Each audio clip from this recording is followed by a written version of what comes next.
Hi, everybody. Mr. Chanbam here. Today, I'm going to talk about the newly released Defense Industrial Base Cybersecurity Strategy for 2024 to 2027. As you can see from the cover page of this publication, it was released on March 21st, 2024. For those of you who are involved in the defense sector, you know that the government has been really working hard on increasing the cybersecurity practices of defense contractors, which is a bit of a challenge, without any additional money. But nonetheless, they are doing that because the bad guys, notably the Chinese, have been stealing all our stuff. So if you look at how this fits in with the documents that have already been released, the first document is a National Defense Strategy, and then the National Cybersecurity Strategy, which were released last year, and then guidance on the DoD Small Business Strategy, the DoD Cyber Strategy, and the National Defense Industrial Strategy, which was released recently. So as you can see, the administration has been working kind of overtime in terms of trying to get all this stuff put together and putting together a coherent strategy. So what is this vision here? Well, the vision obviously is to go improve the security of our sensitive information, because that's the thing that protects our warfighters. 4 goals, and then there's about a dozen objectives I'll talk about in a second. But the 4 goals are number one. So the first goal, most important goal, is to strengthen the DoD governance structure for defense industrial base cybersecurity. What does that mean? Well, my reading of this is that means full speed ahead on CMMC and all the things that comes with that.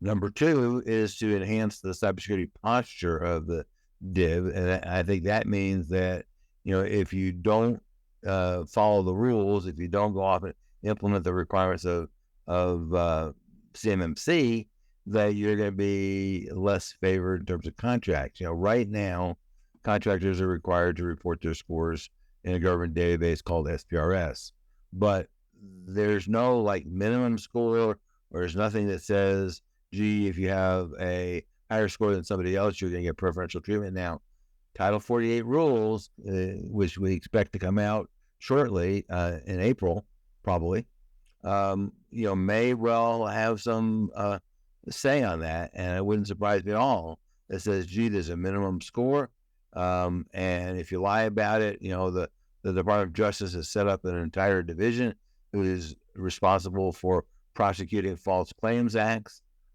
claims. That you've seen in the news recently that Georgia Institute of Technology and the University of Pennsylvania both are being charged under that. And the motivation, by the way, under the terms of the False Claims Act, are the whistleblowers, who in both of these cases are either employees or ex-employees, get a cut, which can be as much as 30%. Recently, Booz Allen Hamilton, in another False Claims Act case, was fined something on the order of $275 million, and the whistleblower got about $70 million. So you can see there's some strong incentive for whistleblowers to rat out their employers, especially if they're upset. The third goal is to preserve the resiliency of critical defense industrial base capabilities in a cyber contested environment. So how do we unpack that? Well, cyber contested means that the bad guys are good at hacking, right? And resiliency means that, even if you get hit by a cyber attack, you're going to fall down and go boom. What they would like to have happen is that you can recover from that, and you can recover from that quickly, and your services won't be degraded, and you won't lose all your data. So, I would go off and, say all 3 of these goals represent, an effort on the part of the Pentagon to go increase the level of preparedness of the defense industrial base. And notice there's nothing in here that says small companies are exempt, large companies are going to be treated more harshly. No, it's everybody's pretty much equal. And the last goal is, gee, we ought to communicate, we ought to collaborate. That's all good, and I can't argue with that. So we have these 4 goals. That's a good thing. Well, but in order to implement these goals, you got to have some objectives.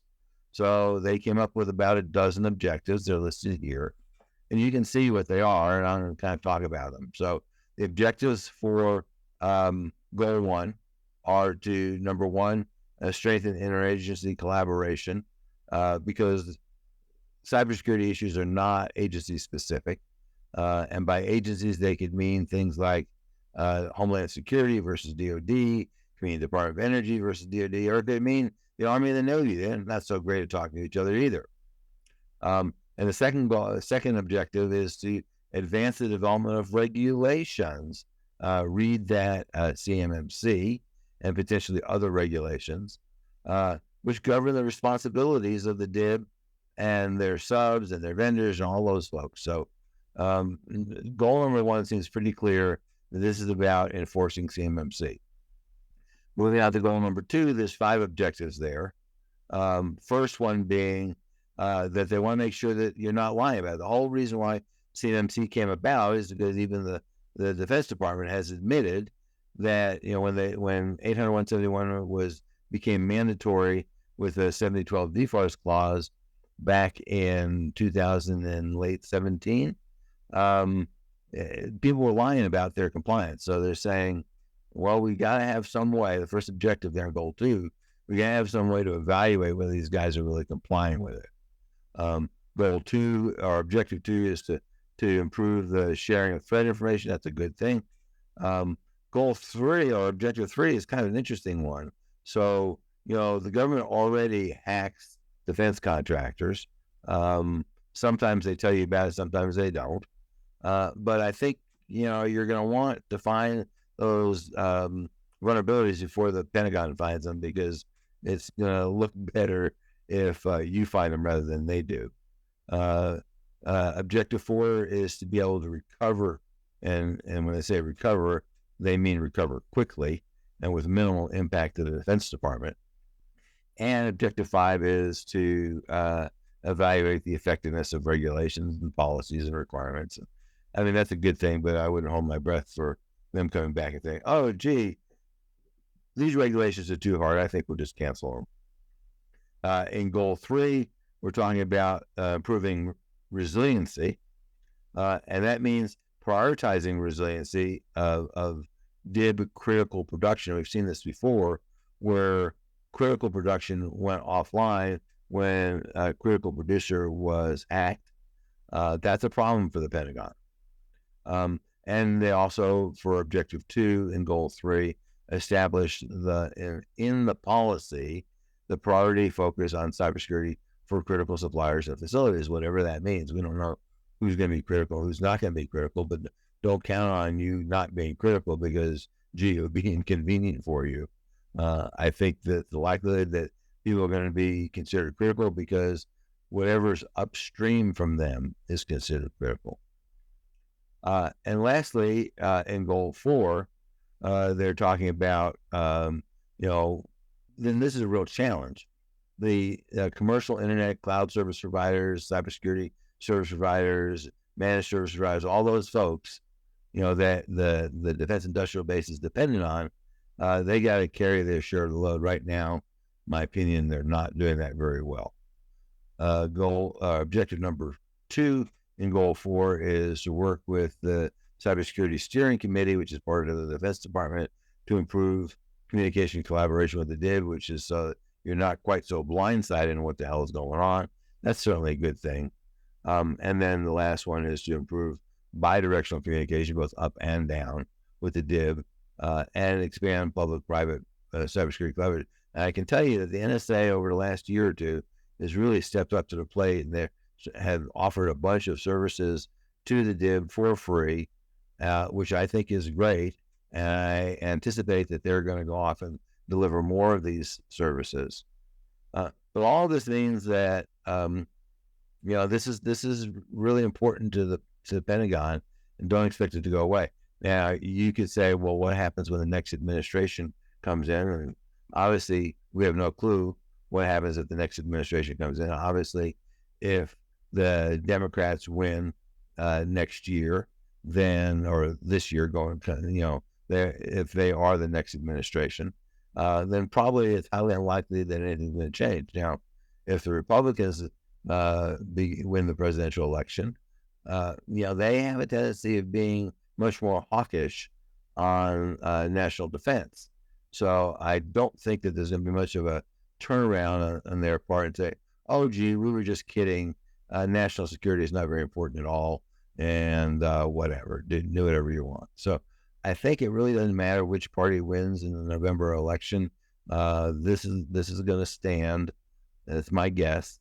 And, smart folks are going to prepare for it. So if you have questions, please reach out to us. We'll be happy to answer your questions.